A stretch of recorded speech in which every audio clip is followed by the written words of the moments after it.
સરકાર સમસ્યાનો ઉકેલ ન કરે તો કાંઈ નહીં, સમાધાન ન કરે તો પણ નવી સમસ્યા શેના માટે ઊભી કરે છે? કાલે મેં સાંભળ્યું કે નવરાત્રિના કાર્યક્રમમાં કોઈ લિમિટ નહીં. અરે ભાઈ, હાજા માંદા માણસો હોય, વૃદ્ધો હોય, બાળકો હોય, એને રાત્રે શાંતિથી હોવા નથી દેવા. 12 વાગ્યા સુધી હતું તે બરાબર હતું. અને જો રાત આખી કૂદ્યા કરશે ને આ યુવાનો, દીકરા દીકરીઓ, એ હાર્ટ એટેકના ભોગ બનશે ને તો સરકારને શું વસ્તી ઘટાડો કરવો છે? શેના માટે આ આયોજન કરે છે?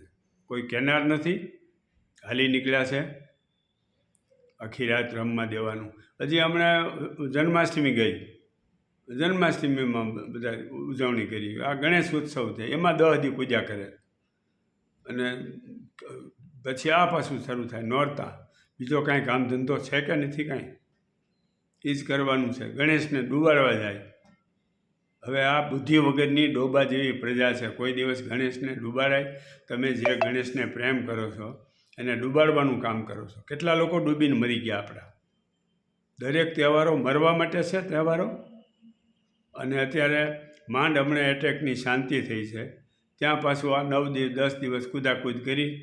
જે લોકોનું પ્રેક્ટિસ નથી ને, આજે રોજ આવી રીતે રાસ લેવા, ઠેકડા મારવા, અને કેટલો શ્વાસ ચડે, હાર્ટને કેટલી તકલીફ પડે, કાંઈ વિચાર નથી આવતો. અને હજી 12 વાગ્યાને બદલે હજી સવાર સુધી કરવું છે. અને છોકરાને ભણવાય નથી દેવા. પછી સવારે સ્કૂલે જઈ શકે સવાર સુધી કૂદ્યા પછી? કઈ જાતનું તમને આ ગતકડા પૂજે છે મગજમાં? આ કોણ આવું પૂજાડે છે? ગૃહમંત્રી હોય, મુખ્યમંત્રી હોય, એ લોકોને વિચાર નથી થતો કે ભાઈ આવું કાંઈ કરવાની જરૂર નથી. હાઈકોર્ટે ના પાડેલી છે કે ભાઈ રાત્રે 12 વાગ્યા પછી. હવે પછી આપણે બીજાનો બધો વિરોધ કરતા હોય. આપણી કરતાં તો આ મુસ્લિમ કે ક્રિશ્ચન કે પારસી 17 દરજ્જે હારા છે. આવા કોઈ તહેવારના ગતકડા કાઢીને દેકારો કરવો, માઇક ઓલા ડીજે કેટલી ખરાબ વસ્તુ છે. સરકારને સૂચતું નથી ડીજે બંધ કરવાનું.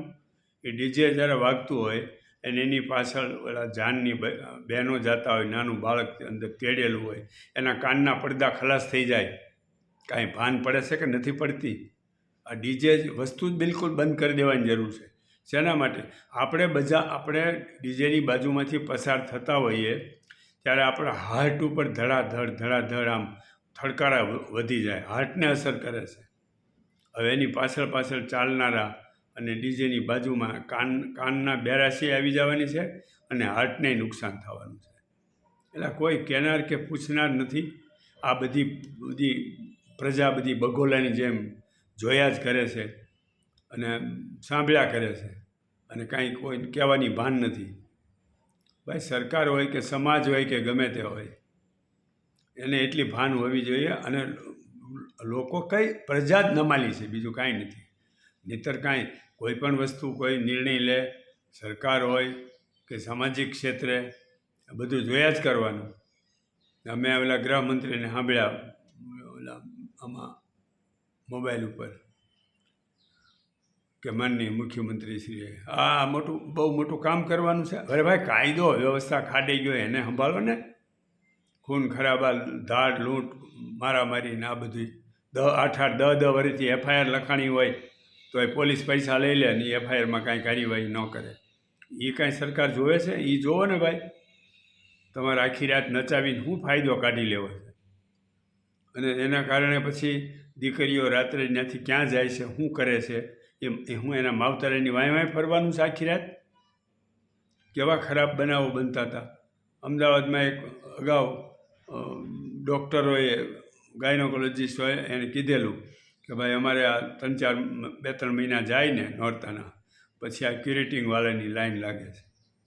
હવે માવતર તો 3-4 છોકરીઓ સાથે ઘરેથી નીકળતી હોય એટલે એવું માને કે બધી સાથે જાય છે ને, પણ એ 3-4 છોકરીઓ ગોઠવણ કરી રાખી હોય તો ન કરવાનું થાય. એટલે મહેરબાની કરીને દીકરીઓની સલામતી રહે અને વૃદ્ધો અને બાળકો શાંતિથી 12 વાગ્યા પછી સૂઈ શકે. એટલે તમે આ બધું બંધ કરી દો, અને ડીજે તો બિલકુલ બંધ કરાવી દો. ખાલી સામાન્ય માઇક રાખી અને ત્યાં જે કાંઈ રાસ લેતા હોય ભલે લ્યો, ધાર્મિકતાની બાબતમાં આપણે કાંઈ ના નથી પાડતા, પણ આ ગાંડી ધાર્મિકતાની વાંહે ચોંટી છે પ્રજા. આ વિદેશમાં મેં 6 દેશમાં ગયો, ત્યાં ક્યાંય નથી, અમેરિકાથી લઈને જર્મની અલગ અલગ, એ બધી પ્રજા સુખી છે, નિષ્ઠાવાન છે. એ આવા ધંધા નથી કરતા દુઃખી થવાના. આ બધા ચાલીને જાય છે, મેં જોયું. એના ગોઠણ ઘસાઈ જવાના છે. ક્યાં આશાપુરા, ક્યાં બધું સૌરાષ્ટ્રનું બધા ગામડેથી ઉપડે છે, અને મફતનું ખાવાનું રસ્તામાંથી લોકોનું, એની ઉપર બોજ ચડે. માતા ત્યાં મંદિરે જવાનું પુણ્ય ન થાય, સામુનું કોકનું મફતનું ખાય, રસ્તામાં બધા કેમ્પ ગોઠવા હોય એ ખાવા દે, અને એનું મફતનું ખાય અને પછી હાલીને જાય અને ગોઠણી પતાવી દે, એટલે ઓર્થોપેડિક સર્જનને સારા એવા પૈસા મળે. બસ, બાકી ભગવાનને માતાજીને સમાજને રાષ્ટ્રને કાંઈ ન મળે. એટલે બંધ કરો આ બધું નાટક. ઓકે.